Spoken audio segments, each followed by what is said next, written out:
When making a new application, there is this tool that I think is really, really helpful.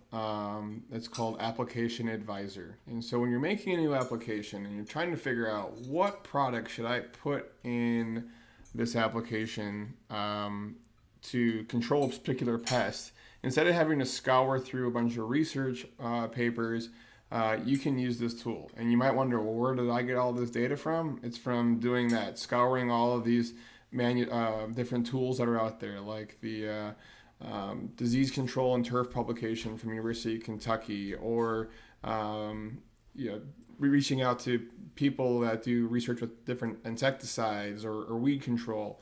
And so in the current system, we have diseases and insects all coded, and we're still working on getting the huge weed database entered into the Greenkeeper. And I want to show you how this works. So say we're making an application on our greens, and we don't know what product to pick. So we pick Advisor.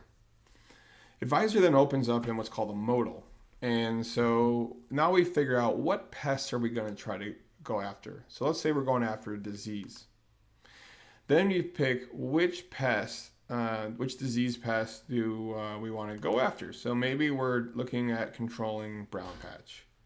So what the system is going to do is look at all of the products that are in your inventory and rank them from best to worst control of brown patch. So we can see that Heritage Action and Traction are two of the products that we can use to control brown patch. They are both a 4-star efficacy, and again, this comes directly from that publication that is developed with University of Wisconsin, Rutgers, and primarily at University of Kentucky.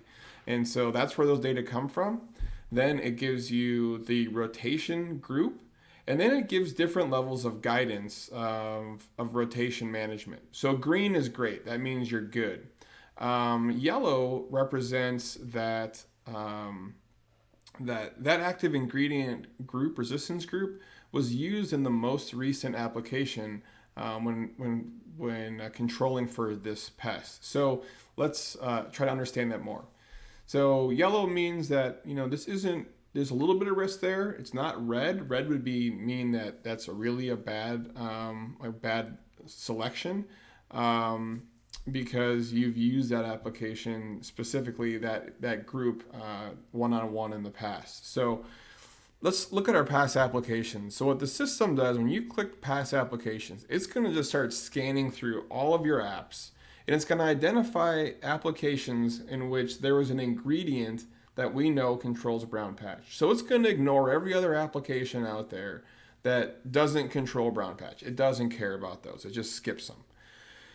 So now for looking at our applications, we can see we used Cleary's, we used Heritage Action, Daconil, Traction, and so we can see all the applications that we've made in the past. We can even page through them to get an idea of all the applications that have been made to greens that controlled brown patch.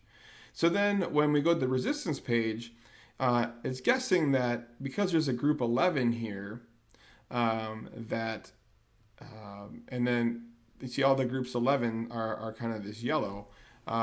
It's saying, hey, we shouldn't use this one because it was a group 11 last time plus a different active ingredient. A green like Balaton here, or the Traction, which is a 29 and a 3, there was no applications in our most recent product that controls brown patch, and so that's why that one's green. If we used a group 11 by itself the last time, and we wanted to try to see this pinpoint here, group 11 by itself, this would be red, saying you have a single active ingredient. Some of the other intelligence that's built in, there's your Daconil Action, it's always green. It's a multi-site, and so it knows this is a multi-site product, and so the risk of resistance is very, very low. And so it keeps track of that. If you want to expand your selection to see all products, unclick the My Products button, and then we get a list of all of the products. And we see all of the 11s are that kind of intermediate risk because the last application was a group 11 mixed with a different active ingredient. Let's look at a different pest too, like maybe Pythium. Hopefully we'll see some some different rotation there. Nope, not with that one. But that would just be, a way that we can look at our different products and see, which ones are good or bad decisions to control these different pests. Another great thing is you can then compare. You might be making an application and you're primarily focused on, say, Pythium blight, but you also want something that's good at brown patch control.